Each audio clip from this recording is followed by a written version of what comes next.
আমি আবারও চলে এসেছি এক রান্না নিয়ে। আজ আমাদের বাড়িতে দুপুরের রান্না হচ্ছে মোরল মাছের বড়ি দিয়ে বেগুন দিয়ে ঝাল আর বকলি রান্না হচ্ছে।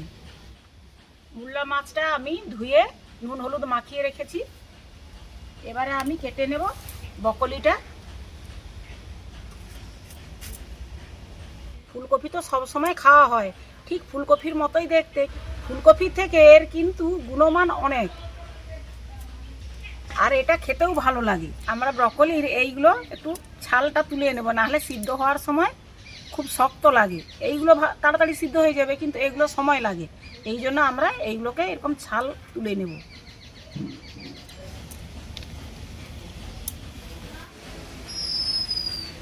এই ব্রকলিটাকে আমি একটু স্পেশালভাবেই রান্না করব। আমার তো ফুলকপির থেকে ব্রকলিটা খুবই ভালো লাগে। আমার সব সবজিগুলোই কাটা হয়ে গেছে। আমি এবার সবজিগুলোকে ভালো করে ধুয়ে নেব।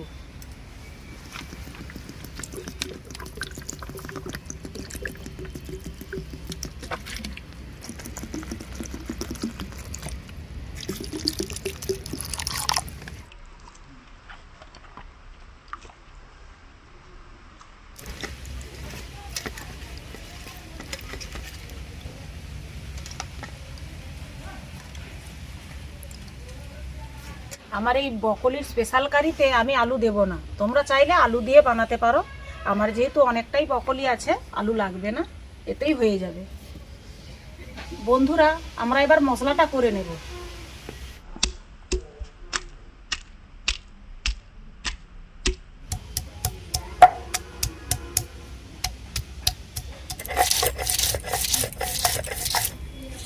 আমার মশলা বাটাটা হয়ে গেছে। এবারে আমি একটু পোস্ত বেটে নেব।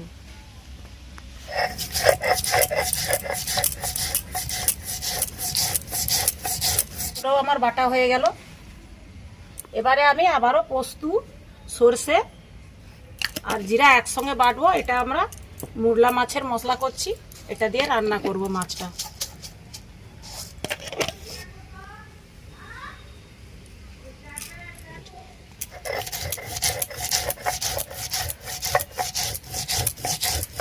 তো এবারে আমরা আঁচের উনানটা ধরিয়ে দিচ্ছি।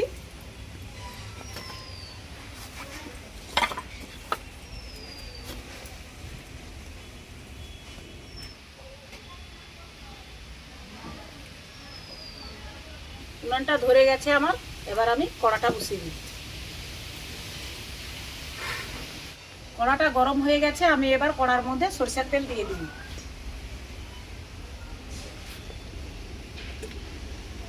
তেল গরম হয়ে গেছে। এবারে আমি বকলিগুলো তেলের মধ্যে দিয়ে ভেজে নিই।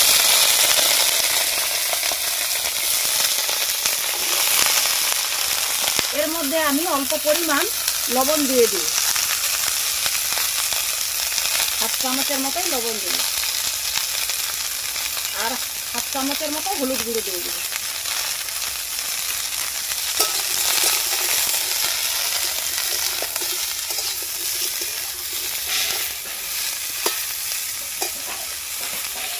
আবারও একটু তেল দিয়ে দিয়েছি।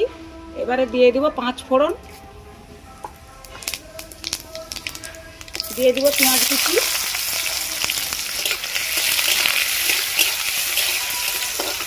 দিয়ে দিব 1 চামচের মতো লবণ।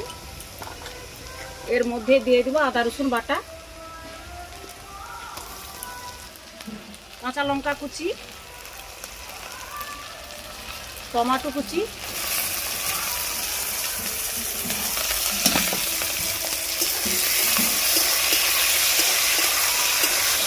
1 চামচ চিনি,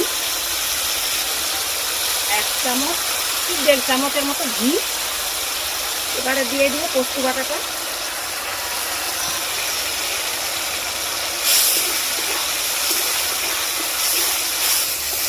এর মধ্যে দিয়ে দিব বকলি ভাজাগুলো।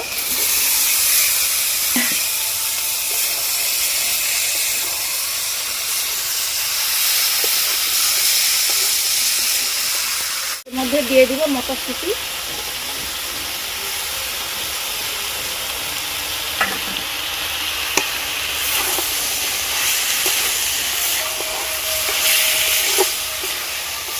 দিয়ে দিব টক দই,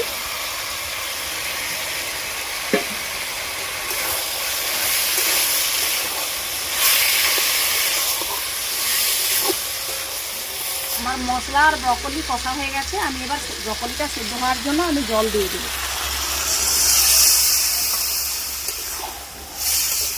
আর একটু জল দেব।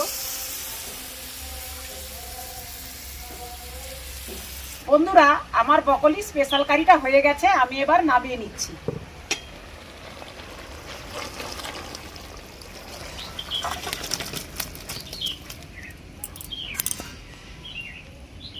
আমার ব্রকলিটা রান্না হয়ে গেছে। আমি এবার মুরলা মাছের ঝালটা তৈরি করব। তার জন্য আমি আগে কড়াইতে বড়ি দিয়ে দিলাম।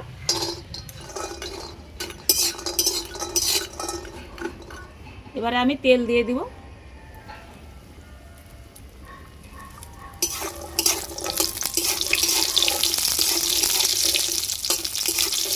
বড়িগুলো আমার ভাজা হয়ে গেছে। আমি এবার বড়িগুলো নামিয়ে নিচ্ছি।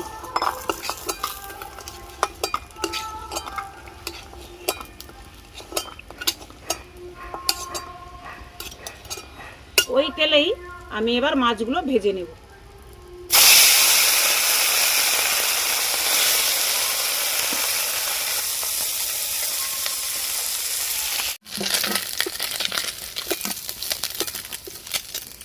মাছগুলো আমার ভাজা হয়ে গেছে। আমি ওই তেলে এবার বেগুনগুলো একটু ভেজে নেব।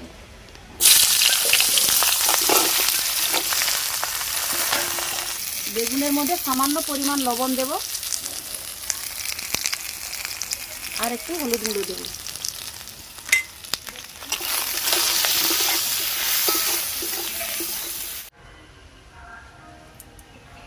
এবারে আমি মাছের মশলাটা ভাজবো। তার জন্য একটু অল্প করে তেল দিয়ে দিচ্ছি। 5 ফোড়ন দেব। পেঁয়াজ কাঁচা লঙ্কা একসঙ্গে দিয়ে দেব। অল্প পরিমাণ নুন দেব। যেহেতু এর ঝাল হবে, নুনটা অল্প দিলেই হবে। বেগুনের মধ্যে আমার নুন মাখানো ছিল। একটা টমেটো কুচানো দিয়ে দেব।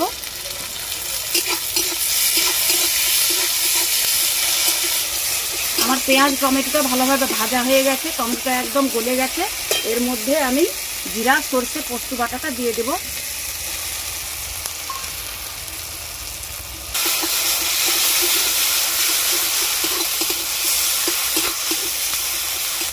লঙ্কা সামান্য পরিমাণ দেব। হলুদ গুঁড়ো,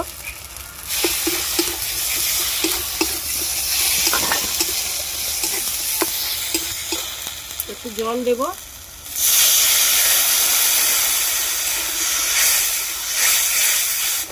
এর মধ্যে এবারে আমরা বড়িগুলো দিয়ে দেব।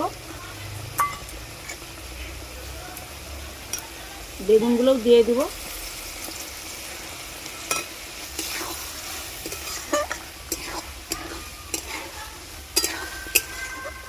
আর মাছগুলোও দিয়ে দেব।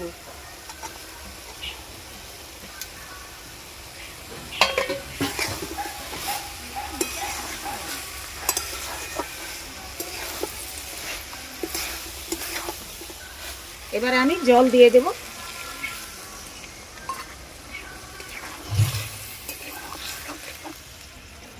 যেহেতু আমার সবগুলোই ভালোভাবে ভাজা আছে, শুধু বড়িটা একটু সিদ্ধ হতে যতটা সময় লাগে তত টাইমে আমরা ফুটিয়ে নেব। আমার মুরলা মাছের তরকারিটা হয়ে গেছে। এবারে আমি নামিয়ে নেব।